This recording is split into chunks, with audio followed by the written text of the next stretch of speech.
ने बोला, प्रभु आपकी दीक्षा किससे हुई है? लड़का कंफ्यूज बोला, यार एक तो मैं पहले इस लड़की से कंफ्यूज था, प्रभु बुला रही है, अब ये दीक्षा कौन है? तो मैडम ये दीक्षा कौन है? उसने सोचा वो दीक्षा का कोई जानने वाला होगा, तो वो समझ गई कि कोई पागल टकरा गया है। उसने उसको बिठाया, बोले आपने गले में तुलसी की 3 राउंड की माला डाली हुई है। उसने ऐसी डाल रखी थी, पंडित आदमी था शोशे में। बोले ये वो व्यक्ति डालता है जिसकी दीक्षा होती है गुरु से, बहुत सम्मानित व्यक्ति होता है। बोला अच्छा मैडम, तो इसका मतलब इससे बड़ा इज्जत मिलती है? बोले हाँ जी। तो मैं बोला जी ये बोले कि दीक्षा कहाँ मिलेगी? बोले एक काम कीजिए, आप इस्कॉन मंदिर चले जाइए, दोपहर को 12 बजे आपको दीक्षा मिल जाएगी। पहुंच गया लड़का 12 बजे दीक्षा लेने गया, देखा वो क्या मस्त आरती हो रही है, लोग नाच रहे हैं, गा रहे हैं। तो उसने एक आदमी को पकड़ लिया, बोला जी इसके मेंबर कैसे बनते हैं? अच्छा भक्त इस्कॉन के ना बड़े तेज होते हैं, ये तो देखा है। वो उसको पकड़ के ले गया दुकान में, बोला ये थैली, ये माला, ये कार्ड, इसमें लिखा है मंत्र, ये पढ़ो, हो गए मेंबर। तो बोलता है यार बेवकूफ़ मत बनाओ, सही रास्ता बताओ। बोला इसके लिए कोर्स होता है, आपको ये कोर्स करना पड़ेगा। तो वो लड़का फिर वो कोर्स के लिए किसको मिलना होगा, उसके पास गया मिलने, वो कहीं भगाता है, कोई कहीं भगाता है। वो उस कोर्स करने के चक्कर में उस आदमी को ढूंढते ढूंढते वृंदावन पहुंच गया और वहाँ वो आदमी मिल गया, उसको पकड़ के वापस आया। बोले भाई ये कोर्स कराओ, इज्जत चाहिए, भक्ति से मतलब नहीं, बोले एक कोर्स कराओ। फिर वो उनको कोई वो डिवाइस का कोर्स होता है, वो चल नहीं रहा था, तो उनको बोला ठीक है आप एक काम करो, बहुत परेशान कर रहे हो, आश्रय में आ जाओ, डिवाइस बाद में करा देंगे। तो लड़का आश्रय में चला गया और करीब 2.5 साल के बाद उसकी दीक्षा हो गई और उस लड़के का नाम पड़ा राधाकांत दामोदर दास। तो मैं इस प्रकार से भक्ति में जुड़ा।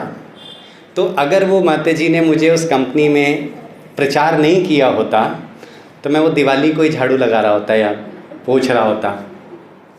तो इससे समझिए कि प्रचार का महत्व कितना है, किसी के जीवन को सुखमय बनाना। आपने तो खाया, पहले आप चीनी खाते थे, फिर आपको बतासा दिया, अच्छा लगा, फिर आपको गुलाब जामुन दिया, बहुत अच्छा लगा। तो जो चीज़ अच्छी लगती है उसको छुपाते हैं या बताते हैं? खुशी से बताते हैं ना, खुशी से। तो आप यहाँ आए, आपको अच्छा लगता होगा ना, तभी तो आ रहे हो। तो क्या मिल रही है? तो ऐसी कौन सी चीज़ है जो बांटने से बढ़ती है? तो अपनी खुशी बढ़ाओगे, बांटोगे तो लाभ किसका होगा? हमारा होगा, और हमारे माध्यम से दूसरों का भी लाभ होगा, उनका भी कल्याण होगा। फिर उनके माध्यम से आप सोचिए कि श्रील प्रभुपाद जी को दीक्षा मिल गई, वो अकेले ही हरे कृष्णा करके निकल जाते, तो आप लोग यहाँ बैठे होते, मैं यहाँ बैठा होता, दिल्ली में इतने भक्त होते, संसार में इतने भक्त होते। किसकी कृपा से है? प्रभुपाद जी की कृपा से। प्रभुपाद जी ने जो प्रचार किया उसकी कृपा से। अभी आपने रिसेंटली सुना होगा, एक एरोप्लेन एक्सीडेंट हुआ, बहुत वीडियो वायरल हुआ हमारे श्रीमद् भगवद गीता का, कि सब कुछ जल गया लेकिन उस गीता का एक पेज भी नहीं जला। आप जानते हैं कि जब एक इंटरनेशनल फ़्लाइट टेक ऑफ करती है, जिसकी 8 से 9 घंटे की फ़्लाइट होती है, तो उसके अंदर कितना ईंधन भरा जाता है? Petrol 1 lakh litre. तो 1 लाख लीटर तेल का ब्लास्ट हुआ और उसमें भगवद गीता को कुछ नहीं हुआ। एक चीज़ और उसमें निकली थी जो वायरल नहीं हुई, बट देखा, ठाकुर जी निकले, लड्डू गोपाल जी, और उनके कपड़ों पर कुछ भी नहीं था। जैसे नए वस्त्र पहनाते हैं ना, वैसे नए वस्त्रों में बैठे थे वो। तो जो इंटरव्यू हुआ तो उसमें जिस व्यक्ति ने उस किताब को ढूंढा, उसने क्या बोला था? आपने सुना किसी ने? उसने क्या बोला?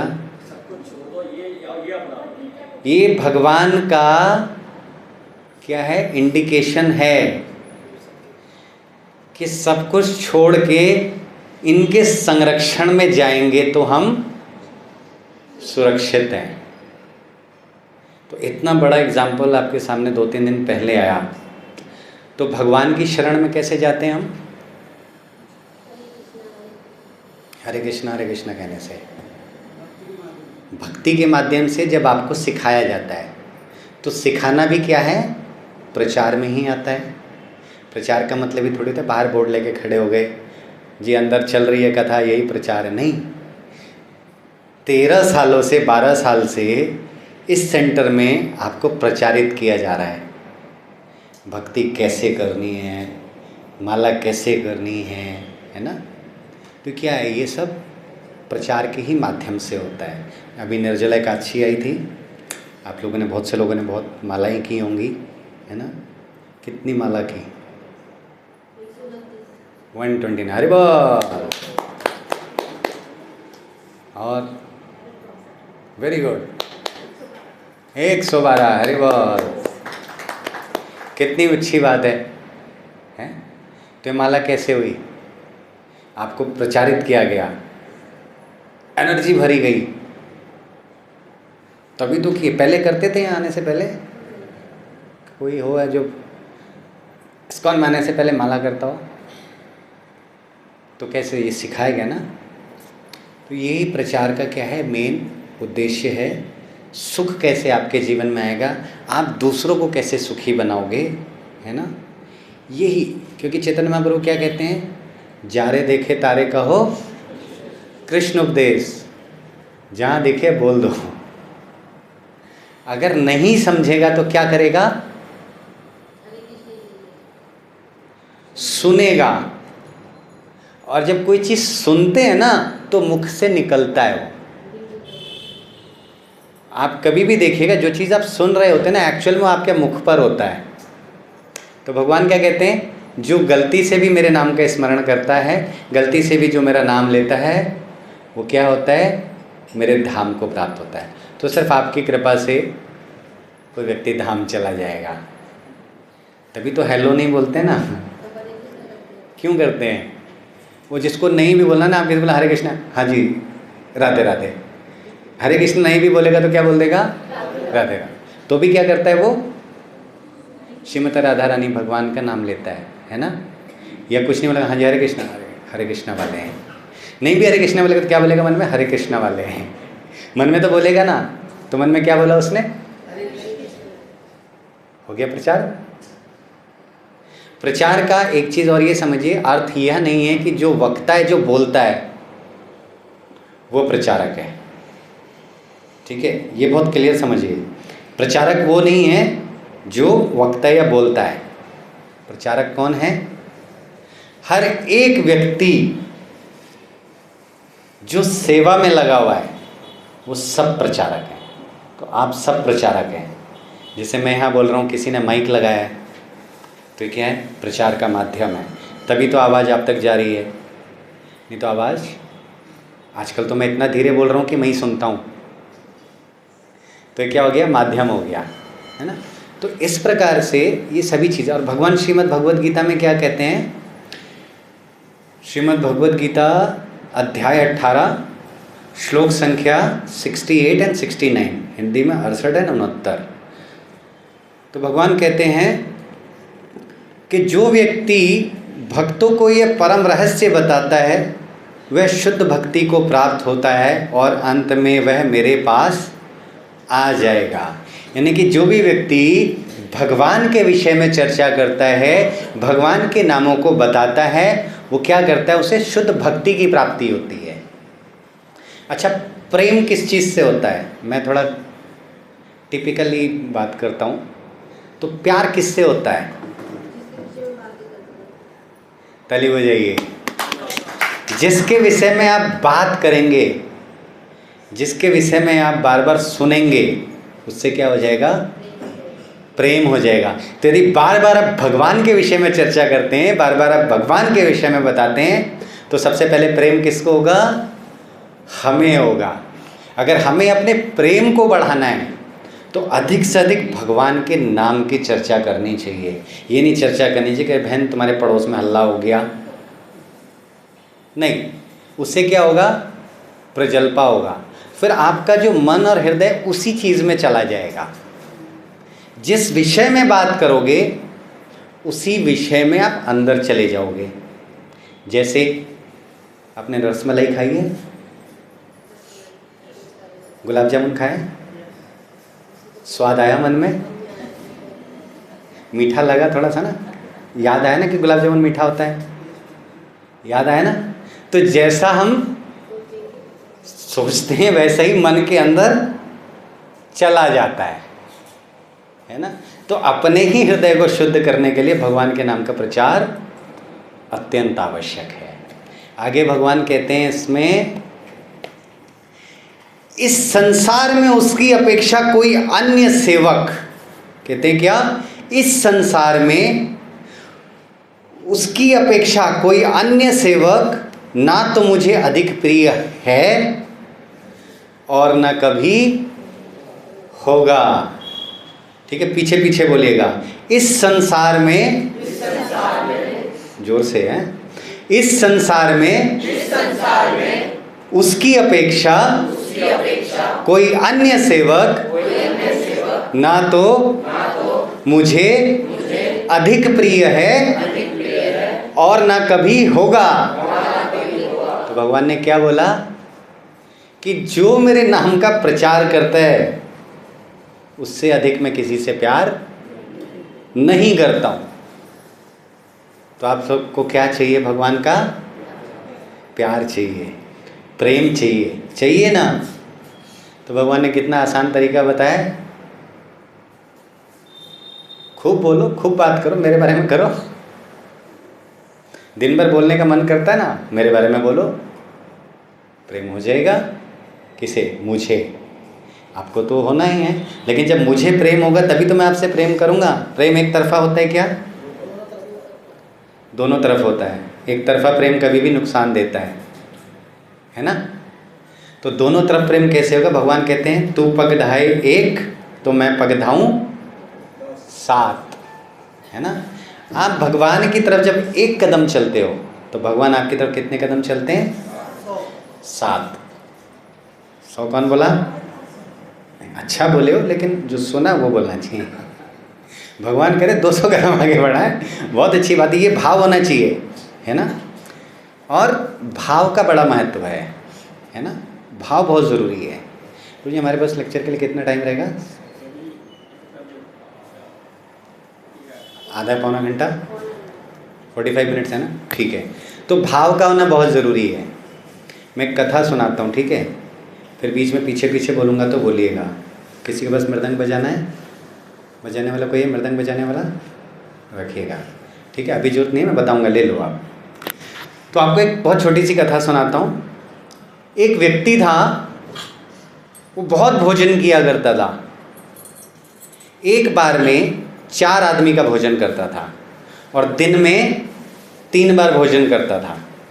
यानी कि 12 आदमियों का भोजन वो एक आदमी एक दिन में खाता था। और काम कुछ भी नहीं करता था। बोलते जी खाने के सिवा और कोई काम नहीं है। आज जब बच्चे बड़े हो जाते हैं ना और न कमाएं और न काम करें तो माता पिता को भी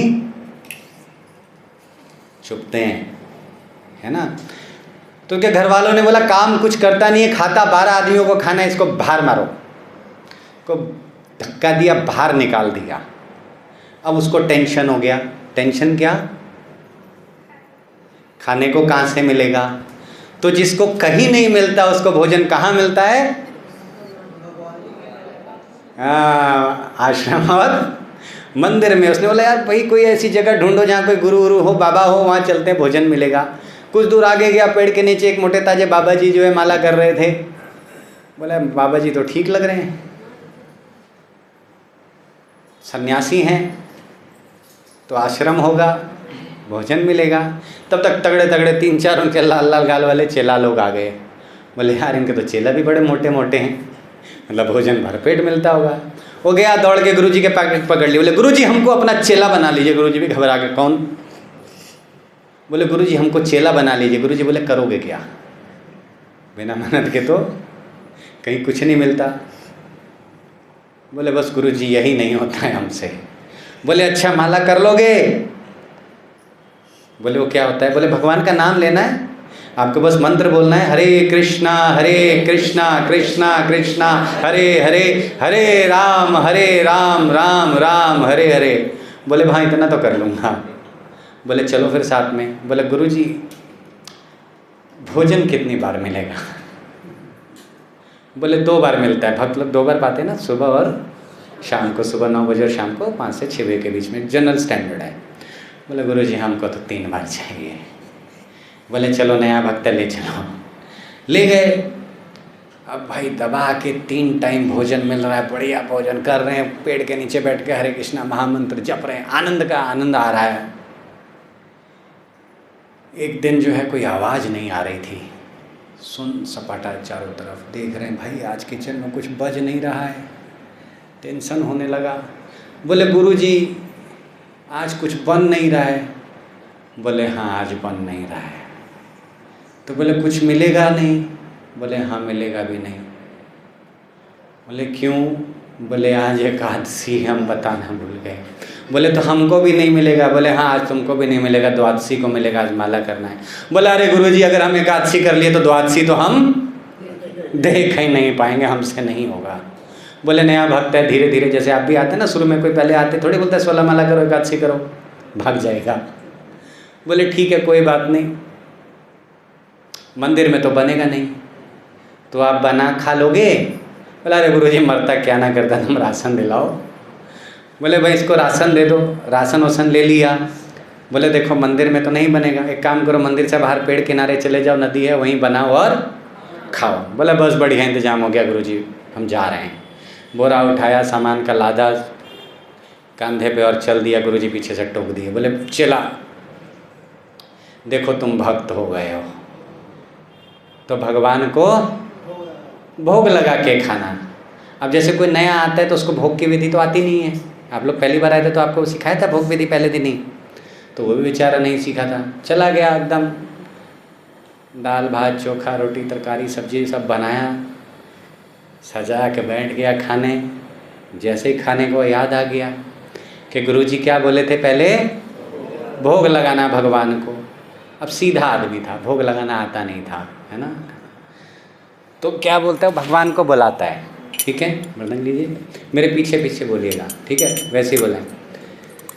ओ राजा राम आइए, प्रभु राम आइए, मेरे भोजन का भोग लगाइए। बोलिए, ओ राजा राम आइए, प्रभु राम आइए, मेरे भोजन का भोग लगाइए। अब राम जी देख रहे हैं, क्या ये बड़ा अच्छा भक्त है, सीता माता साथ में बैठ के देख रही हैं, तो उनको अच्छा लग रहा था। बोले अच्छा बुला रहा है, थोड़ा सुनता हूँ। और तो उसे यार भगवान को बुला तो रहा हूँ, भगवान आ नहीं रहे। तो उसके मन में ख्याल आया कि हो सकता है भगवान सोच रहे होंगे कि मंदिर में 56 भोग बनाए हैं, उनको क्या पता कि हम ही जान बचा के आए वहाँ से, वो सोच रहेंगे कि जाएंगे वहाँ पाएंगे। तो भगवान को बोलते हैं क्या कि तज दोगे जो रूखा सूखा, आज पड़ेगा सोना भूखा। इस चक्कर में मत रहिए, वहाँ से मैं जान बचा के आया हूँ, आ जाओ चुपचाप पालो।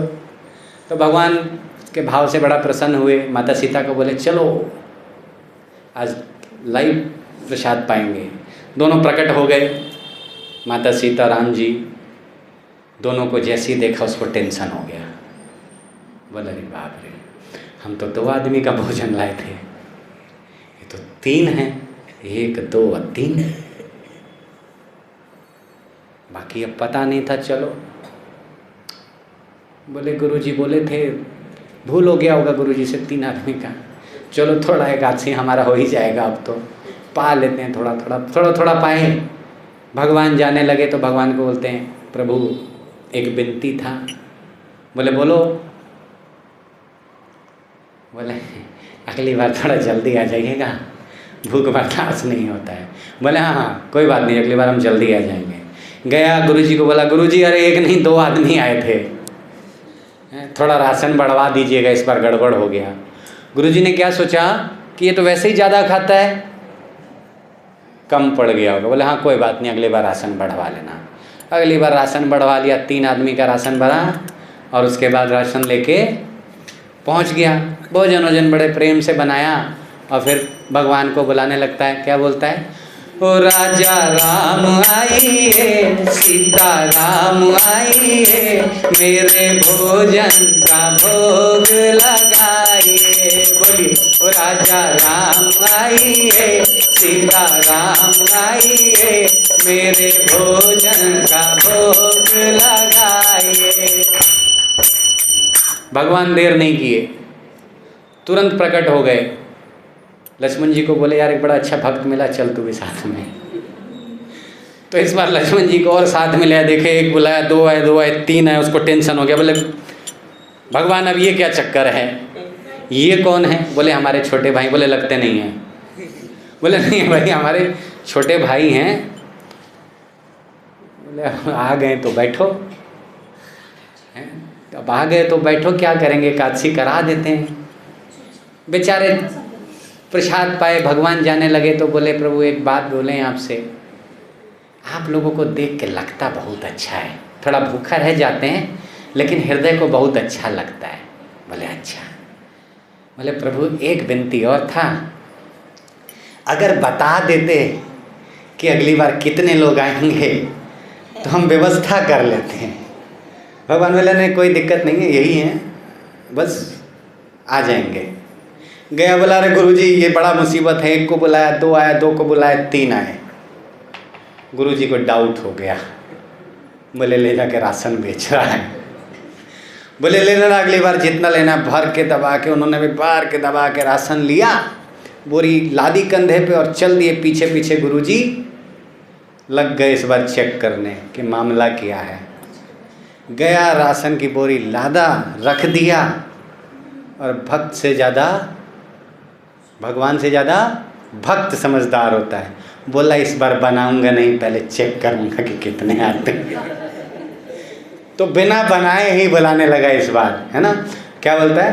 ओ राजा राम आइए, सीता राम आइए, लक्ष्मण राम आइए, मेरे भोजन का भोग लगाइए। बोलिए, राजा राम आइए, सीता राम आइए, लक्ष्मण राम आइए, मेरे भोजन का भोग लगाइए।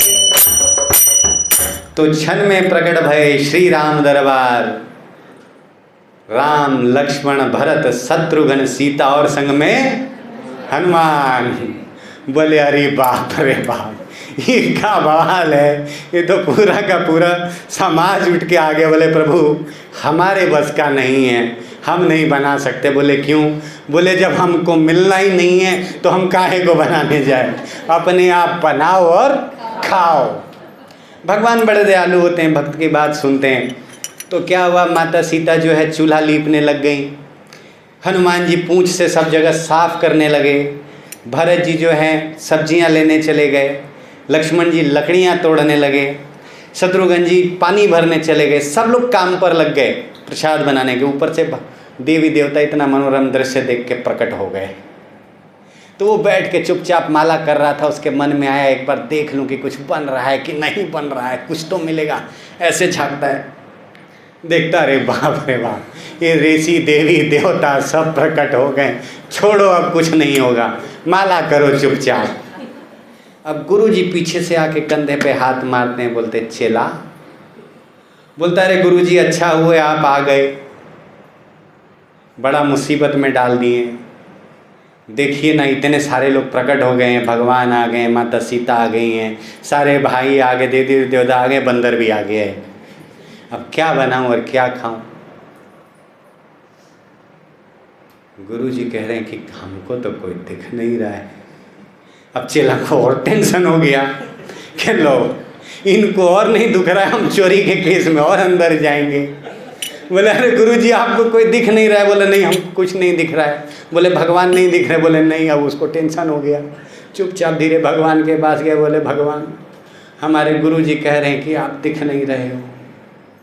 भगवान बड़े गंभीर भाव में बोले कि हाँ ये सत्य है कि मैं उनको दिखाई नहीं दे रहा हूँ, बोले ये तो मेरे गुरु हैं, शास्त्रों में निपुण हैं, सभी चीज़ों का ज्ञान है इनको, तो आप इनको दिखाई क्यों नहीं दे रहे हैं? बोले इसमें कोई शंका नहीं है कि आपके जो गुरु हैं वो शास्त्रों के अगाध पंडित हैं, बहुत ज्ञान है उनके पास, लेकिन वो सरल भाव के नहीं हैं, और मैं सरलता से रीझ जाता हूँ। मैं जाके गुरु जी को बोला, गुरु जी भगवान कह रहे हैं कि आप सरल नहीं हैं। अब गुरु जी की स्थिति आप समझिए। गुरु जी फूट फूट कर रोने लग गए। बोले मैंने सब कुछ सीखा लेकिन सरलता नहीं सीखी। तो जीवन में सरलता होना, भाव का होना बहुत ज़रूरी है ना। तो इसीलिए प्रचार के लिए भी जब आप जाते हैं तो प्रचार के लिए सबसे ज़्यादा ज़रूरी क्या है? सरल होना, विनम्र होना। और हम लोग क्या करते हैं? विनम्रता को ही क्या करते हैं? त्याग देते हैं। तो सबसे ज़रूरी है क्या? विनम्र बनिए, है ना। अच्छा, इसके लिए ज़रूरी क्या है? कैसे आप प्रचार कर सकते हैं? इसके विषय में चैतन्य महाप्रभु क्या बताते हैं? कौन कौन से युग हुए हैं? सबसे पहला हाथ खड़ा करके बताना। कोई ऐसी मत बता देने तो मेरे को अच्छा नहीं लगता है। हाथ खड़ा करो। 4 युग। सबसे पहला युग देखा, प्रभाव देखा। मैंने बोला कि हाथ खड़ा करना बताना मत, मुझे अच्छा नहीं लगता, लेकिन जिसको पता होगा वो सबसे पहले बोलेगा प्रभु जी सतयुग, मुझे पता है सतयुग। दूसरा देखा, अभी भी नहीं सुना। कलयुग, मैंने क्या बोला है? हाथ खड़ा करना है। तीसरा द्वापर युग, मैंने बोला सिर्फ हाथ खड़ा करना है। ये एग्जाम्पल है कि हम कितने, है ना, कक्षा में अटेंटिव हैं। गुरु को सुनना और उसके निर्देशों का पालन करना प्रचार के लिए बहुत ज़रूरी है। मैं इसलिए बता रहा हूँ, ये एग्जाम्पल है प्रचार के लिए। तीसरा क्या था? Very good. और चौथा, हाँ जी, हाँ मैंने पूछा, सही बताया, कलयुग। तो 4 युग हुए हैं, ठीक है। सतयुग, त्रेता, द्वापर और कलयुग। जब सतयुग था तो सतयुग का मतलब सभी भगवान के भक्त थे, तो भगवान को प्रसन्न करना इतना आसान नहीं था। उस समय आयु होती थी 1 लाख वर्ष। तो जी मैसेज लिखे तो नहीं है कि जी आपका टाइम निकल गया। तो 1 लाख वर्ष होती थी। भगवान को प्रसन्न करने के लिए लाखों वर्ष तक तपस्या होती थी, तब भगवान प्रसन्न होते थे। फिर आया त्रेता युग। त्रेता युग में क्या घुस गया? कपट आ गया मन में। तो त्रेता युग में कौन प्रकट हुए? कौन प्रकट हुए? कौन प्रकट हुआ भाई त्रेता में? हाथ खड़ा करके बताओ, चलो। हाँ जी, राम जी प्रकट हुए। और साथ में कौन प्रकट हुए? श्री रावण जी प्रकट हुए कपट लेकर। कपट आया ना, तो रावण भी प्रकट हुआ। हृदय में कपट आ गया, उस समय आदमी रावण बन गया। भगवान ने बोला भाई अब इसका उद्धार कैसे होगा? तो अब तुम लाखों वर्ष तपस्या करने की जगह पे क्या होता है ना, पिता हमेशा बच्चों के आगे झुक जाते हैं। बोले तुम हजारों वर्ष तक तपस्या करो, अब तब मैं प्रसन्न हो जाऊंगा। तो रावण ने 10,000 वर्षों तक तपस्या की थी, इसीलिए वो दशानंद बने थे। उसके बाद कौन सा युग आया? द्वापर आया। द्वापर में कौन प्रकट हुए? हाँ जी, जोर से बोलो। कृष्ण। और कौन प्रकट हुए?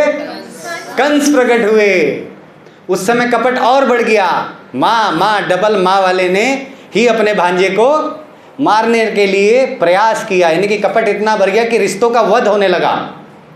भगवान बोले अब ये तपस्या के लायक नहीं बचे, अब आप शुद्ध ब्राह्मणों के द्वारा यदि यज्ञ कराओगे तो सिर्फ यज्ञ से प्रसन्न हो जाऊंगा। ब्राह्मण मंत्र पढ़ता था, अग्नि प्रज्वलित होती थी और भगवान प्रसन्न हो जाते थे यज्ञ से। उसके बाद कौन सा युग आया? कलयुग में कौन प्रकट हुए? और कौन प्रकट हुए? हम जैसे लोग प्रकट हुए जो भगवान का नाम ही नहीं लेते हैं। और कोई ऐसा नहीं बचा शुद्ध ब्राह्मण जो मंत्रों से अग्नि को प्रज्वलित कर सके। तब भगवान चैतन्य महाप्रभु के रूप में प्रकट हुए और क्या बोले? हरेर नाम हरेर नाम एव केवलम कलो नास्ते नास्ते गतिरन्यथा। कि भैया अब ये भी नहीं कर सकते, तुम मेरा केवल नाम ले दोगे तो कल्याण हो जाएगा। लेकिन वही हम नहीं कर पाते हैं। तो सोचिए कि कितना फर्क आ गया है इस समय में। तो इसलिए कलयुग में ही प्रचार करने के लिए भगवान ने यह अर्जुन को बताया, और इस गुरु परंपरा के द्वारा प्रचारित होते हुए तो हमारे पास आया है, या बिना प्रचार के आ गया? तभी ये हमको सुख मिला है। यही सुख आपको आगे देना है, इसके लिए प्रचार करिए। और प्रचार कैसे करना है? गुरु के निर्देशन में। ये नहीं कि प्रभु जी आज आपने बोल दिया, फिर देखो अब कमाल सवेरे भर दूंगा सब कुछ, ऐसे नहीं होता है। ज्ञान गुरु के माध्यम से आता है, सेवा गुरु के निर्देशन में करनी है। तो हम सबको क्या करना है? हमारे गुरु के निर्देशन में, हमारे सेंट्रल लीडर के माध्यम में प्रचार करना है। प्रचार का मतलब मैंने बताया ये नहीं होता कि आइए जी हम आपको बताते हैं भगवान क्या है, भक्ति कैसे होती है। प्रचार में सब कुछ शामिल है। ये भी प्रचार के लिए शामिल है, आप भी प्रचार में शामिल है। जो यहाँ झाड़ू लगा रहा है वो भी प्रचार में शामिल है, जो प्रसाद बना रहा है वो भी शामिल है, जो प्रसाद बांट रहा है वो भी शामिल है, और जो सुन रहा है वो भी शामिल है। क्योंकि जब तक आप सुनोगे तब तक आप बोल नहीं सकते, बता नहीं सकते हैं। तो ये बहुत ज़रूरी है कि हम प्रचार के लिए गुरु के निर्देशों का पालन करें, ठीक है। और प्रचार के साधन क्या क्या होते हैं? प्रचार के लिए क्या क्या साधन हो सकते हैं? कैसे आप प्रचार कर सकते हैं? One by one. हरि नाम, ताली बजाइए। हरि नाम एक बहुत बड़ा माध्यम है। देखते हैं इस्कॉन हरि नाम निकालता है। क्यों निकालता है? कि लोगों के कान में हरि नाम संकीर्तन जाएगा, भगवान के नाम का प्रचार होगा, उसमें से एक आदमी आएगा, धीरे से बोलेगा जी 10 रुपये दे दूं। तो उसके अंदर क्या होता है? उस समय उत्सुकता उत्पन्न होती है, भगवान के प्रति प्रेम होता है। और जब आप बार बार उस जगह से निकालते हैं तो एक दिन वो बोलते हैं जी हमारे यहाँ से कुछ डोनेशन ले जाइए। कहाँ पर है आपका सेंटर? अच्छा, वो सेवा में लग जाता है। फिर वो एक दिन भक्त बन जाता है। जैसे प्रभु जी से मैं बात कर रहा था, तो ये रेंट पर आपने लिया था, उस समय जो प्रभु जी थे वो भक्त नहीं थे, लेकिन अब वो क्या हो गए? दीक्षित हो गए। तो कैसे पॉसिबल हुआ? हरिनाम संकीर्तन और प्रचार के माध्यम से। दूसरा, हाँ जी, और कोई हाथ उठा रहा था? दूसरा आप हाथ उठा रहे थे?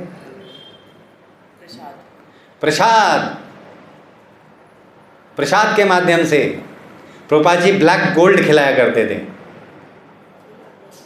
गुलाब जामुन। बहुत से लोग प्रसाद के लालच में जुड़ते हैं, मैं भी उनमें से एक हूँ। देखिए सब, मैं क्या करता था जब मैंने बताया ना कि मैं किस तरीके से इस्कॉन में घुसा, जो लोग शुरू में आए होंगे उनको पता लगा होगा कि मेरी स्टोरी क्या है घुसने की। तो उसके बाद मैं सुबह ना माला लेके जाता था, और मंदिर में ना ऑल्टर के पास बैठ के 4 माला वहीं नाप देता था, क्योंकि भाई फील्ड में जाना होता था। मगर 4 माला अभी करूँगा, 4 माला शाम को आके मंदिर में करके तब घर जाऊँगा। तो जब मैं मंदिर में माला करके ऊपर की तरफ निकला, जो 4 नंबर गेट है, तो वहाँ एक ब्रह्मचारी ना खिचड़ी के दोने लगा के बैठा था। मतलब भगवान का प्रसाद है, ले लो, खिचड़ी भी है। एक खाया, बड़ा स्वाद आया। मैंने दोने की तरफ देखा, बोले प्रभु और लोगे? एक और दे दो। अच्छा लगा, बोला एक और ले लो। 3 दोने खाया, मज़ा आ गया। शाम को आया तो शाम को फिर बटता है। लग जाओ भाई। तो वो खिचड़ी बड़ी स्वाद आई, तो मैं रोज़ उसी टाइम निकलता था जब खिचड़ी का टाइम हो जाता था। तो कुछ समय के बाद वो क्या करते थे, वो बहुत अजीब प्रभु जी थे, अब नहीं है मंदिर में, वो 5-6 दोने एक साथ लगा के ना साइड में रख देते थे। हर बाल प्रभु उधर बैठ जाइए। तो लालची आदमी वहाँ जाके बैठ जाना खा पी के। तो ये भी एक माध्यम है। Very good. और तीसरा जी, बुक डिस्ट्रीब्यूशन सबसे बड़ा माध्यम है। मैं कैसे भक्त बना?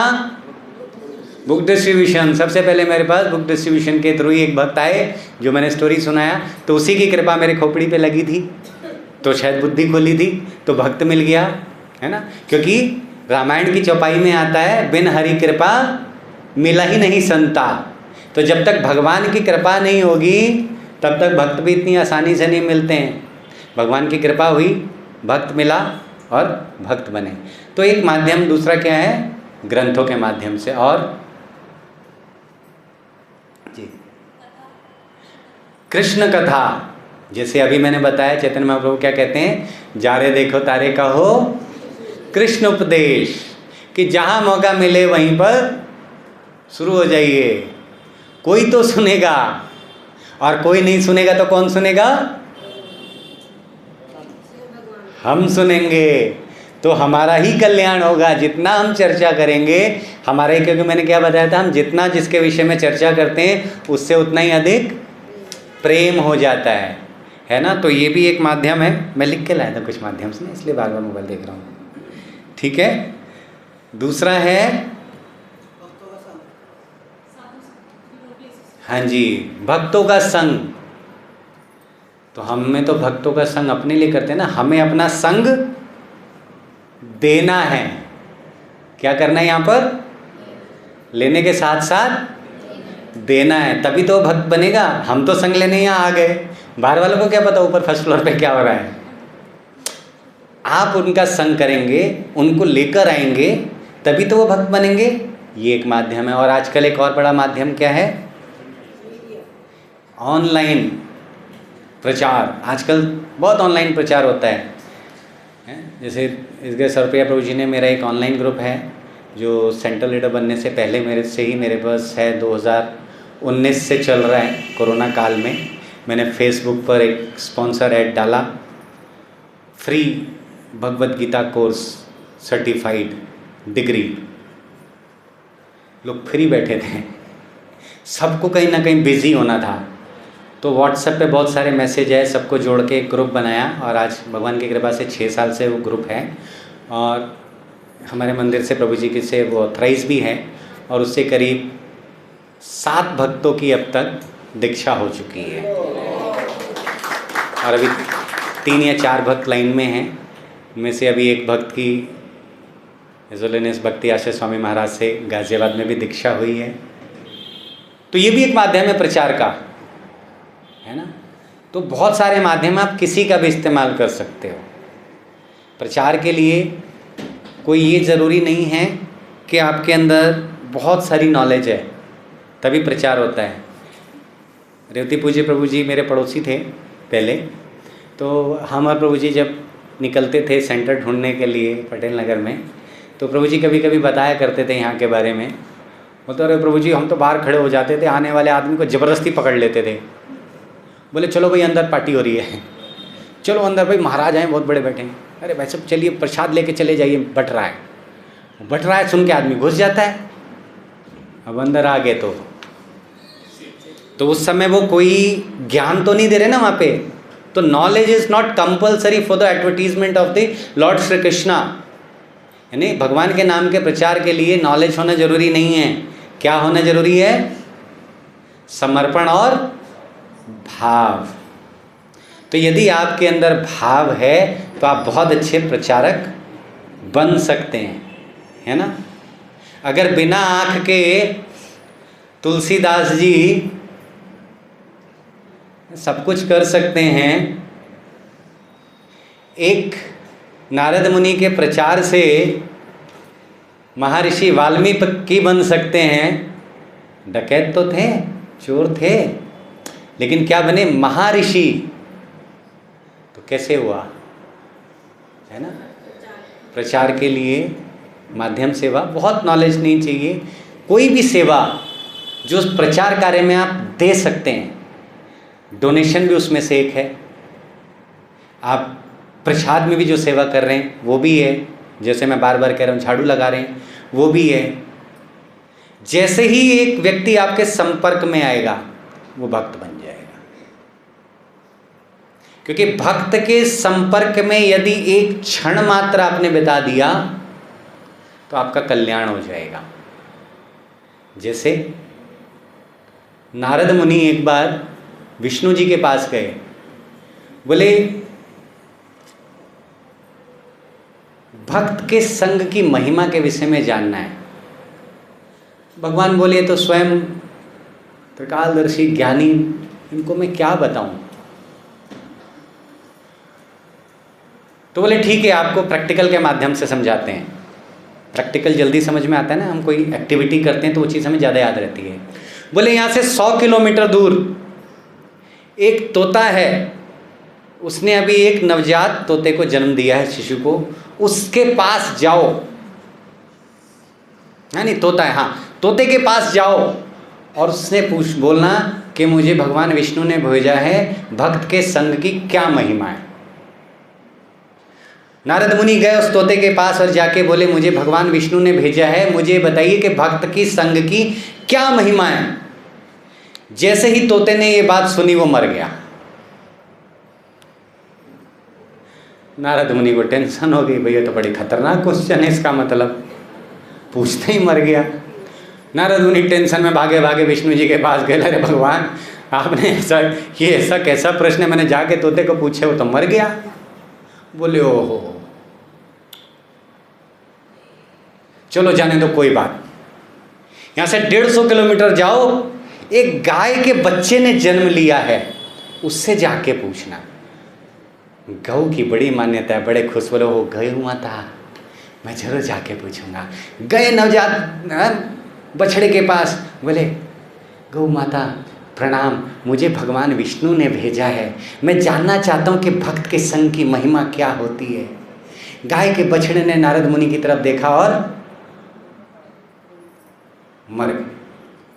ओहो, नारद मुनि को जबरदस्त टेंशन, बोले गौ हत्या का पाप लग गया, अब तो संसार छोड़ेगा नहीं, कोई देखेगा मार देगा। नारद मुनि बड़ी स्पीड से भागे और गए भगवान के पास, बोले प्रभु कहाँ फंसा दिए, गौ हत्या का पाप लग गया, हम नहीं जानना है। ये बड़ा खतरनाक क्वेश्चन है, गौ हत्या का पाप लगा दिया। बोले नहीं नहीं कोई बात नहीं, इस बार तुमको उत्तर जरूर मिलेगा, जाइए, मैं वचन देता हूँ जिससे पूछोगे वो मरेगा नहीं। बोले अच्छा तब ठीक है। बोले 200 किलोमीटर आगे जाइए, वहाँ एक राज्य है, उसके राजा है राजा क्रूर सिंह, उनके घर में बच्चे ने जन्म लिया है, लड़के ने। बोले अरे बाप रे, राजा क्रूर सिंह जन्म लिया बच्चे ने, उसको कुछ हो गया तो वहीं लिटा देंगे। डरते डरते भगवान के आदेश का पालन करने चले गए। पहले चारों तरफ चेक किया, कोई सिपाही कोई व्यक्ति तो नहीं है। धीरे से अंदर गए, बच्चे के पास जाके धीरे से बोले डरते हुए, उनको भगवान विष्णु ने भेजा है, भक्त के संग की क्या महिमा है। बच्चे ने एकदम ऐसे देखा, बोले नारद मुनि आपको समझ में नहीं आया अभी तक कि भक्त के संग की क्या महिमा है। आप जैसे महान भक्त के दर्शन हुए जब मैं तोता था, तो मैं मर गया और मुझे उच्च कोटि में गऊ का जन्म मिला। गऊ का जन्म मिला, उस समय फिर आप जैसे महान भक्त के दर्शन हुए, तो मैंने शरीर त्याग दिया और मुझे मनुष्य का जन्म मिला है, ताकि मैं भक्ति करके भगवान के धाम वापस जा सकूं। तो ये भक्त के संग की महिमा। तो आपसे यदि कोई एक क्षण का भी संग करेगा तो उसका कल्याण हो जाएगा। आपने भी किसी भक्त का संग किया था, तब आप जो है यहाँ पर पहुँचे, है ना। तो ये संग की महिमा है। तो प्रचार के लिए क्या जरूरी है, संग लेने के साथ साथ संग देना बहुत जरूरी है। और क्या होना चाहिए प्रचार के लिए, आत्मविश्वास कि मैं प्रचार कर सकता हूँ, है ना। तब जाके आप प्रचार को आगे बढ़ा पाओगे। और क्या होना चाहिए सबसे ज़रूरी, भक्त का गुण क्या होता है, सरलता, विनम्रता। प्रचार करते सामने विनम्र होने चाहिए। ऐसे नहीं कि ए इधर आओ, अंदर कथा हो रही है, चलो कथा सुनो, और सुनो प्रसाद बट रहा है, पाके जाना, जाओ ऊपर, तो आएगा वो। तो सरल भाव से, आपके पास इतने सीनियर भक्त हैं, प्रभु जी बहुत सीनियर भक्त बैठे हैं, तो उनसे सीखिए विनम्रता, सरलता। प्रभु जी को मैं बहुत वर्षों से जानता हूँ, प्रभु जी का स्वभाव इतना सरल है, इतने डेडिकेटेड हैं, तो हम उनसे लर्निंग करते हैं, है ना। तो ऐसे ही आप भी सीनियर भक्तों से लर्न कीजिए कि वो क्या क्या सेवाएं करते हैं, कैसे करते हैं, वही चीज़ आप भी कीजिए, ठीक है। Hare Krishna. Thank you very much, आप लोगों ने इतना समय दिया, ज़बरदस्ती सुना मुझे, उसके लिए बहुत बहुत बधाई। किसी का कोई प्रश्न है? वाह, अच्छा फंस गया। यस प्रभु। तो ये जैसे कि आपने प्रचार के बारे में बताया कि प्रचार के अंदर हमें विनम्र होना चाहिए। तो कई बार क्या होता है प्रचार में, जैसे बुक डिस्ट्रीब्यूशन पे जाते हैं, रजिस्ट्रेशन के लिए जाते हैं, तो कई बार थोड़ा सा सैड हो जाता है, कई बार थोड़ा सा वो हो जाता है कि वो नहीं रही, कुछ भी नहीं हो रहा। कह रहे हैं कि कई बार सैड हो जाते हैं कि बुक डिस्ट्रीब्यूशन में जाते हैं, हो नहीं रहा, कभी कोई कुछ उल्टा सीधा बोल के चला जाता है, तो उससे मन दुखी हो जाता है। भिखारी बनो। भिखारी का एक गुण होता है, जानते हैं भिखारी का गुण क्या है? दिन भर में 500 आदमी उसको थुतकारते हैं, लतियाते हैं, उस पर फर्क ही नहीं पड़ता। पड़ता है उस पर फर्क? ऐसी बन जाओ, बोलने तो जो बोल रहा है, क्या फर्क पड़ता है, मेरे को करना है, करना है, करना नहीं होगा तो कुछ नहीं होगा। तो भगवान की से भगवान ये नहीं देखते कि आपने 1 लाख पुस्तकें की हैं, भगवान आपका समर्पण देखते हैं, है ना। जैसे बहुत शॉर्ट में 1 सेकंड की कथा है। एक मंदिर था, उसमें क्या था कि भगवान शाम को दर्शन दिया करते थे उस व्यक्ति को जो सबसे ज़्यादा धन चढ़ाता था। तो एक लाला थे, बनिया सेठ थे, 9 ट्रक 10 ट्रक सोना भर के ला, चढ़ा दिया, मुनीम को बैठा दिया, बाहर बैठ जा, देखता हूँ 10 ट्रक सोना कौन चढ़ा पाएगा। और दूसरे को बोले भाई छाता लगा कुर्सी पे मेरे, आ जाएंगे भगवान दर्शन देने। बैठा एकदम तान के, भगवान आए नहीं। शाम हो गई, निकल गए। मुंशी जो अंदर था बोले अब सेठ जी भगवान तो दर्शन दे के चले गए। बोले हैं? बोले कोई लाया था क्या मेरे से ज़्यादा सोना? बोले नहीं जी, मैं तो गिन रहा हूँ, आपसे ज़्यादा कोई नहीं लाया। अब आया गुस्सा, उसने भगवान को खूब सुना दिया, उल्टा सीधा दबड़ दबड़ दबड़। भगवान परेशान, बोले अरे बाप रे बाप, इसको तो देना ही पड़ेगा दर्शन। भगवान प्रकट हुए, बोले भाई मैंने 10 ट्रक सोना चढ़ाया, दर्शन मुझे क्यों नहीं मिला? भगवान ने बोला कितना सोना है तेरे पास? बोले 100 ट्रक। बोले कितना चढ़ाए? बोले 10 ट्रक। बोले जिसको दर्शन दिया उसको बुलाता हूँ। फटे कपड़ों में एक भिखारी का लड़का था, बोले इसको दर्शन दिया। बोले इस चीथड़े को? बोले भाई कितना धन था तुम्हारे पास? बोला 25 पैसा। बोले मुझे कितना चढ़ाया? बोले 25 पैसा। तो कितने % चढ़ाया? 100%। और उसने कितना चढ़ाया था? 10%। तो दर्शन किसको मिलेगा? जिसने 100% चढ़ाया। ठीक है ना। तो ये नहीं देखो कौन क्या बोल रहा है, भिखारी बन जाओ, सब ठीक हो जाएगा। क्लियर है? और कोई प्रश्न है? बाकी सबके पास ज्ञान भरकर मिला है, सब समझ गए हैं, बहुत अच्छे भक्त हैं। ऐसे स्टूडेंट होने चाहिए जो पूछे ना, सब समझ में आ जाए, है ना। ठीक है, Hare Krishna, thank you very much.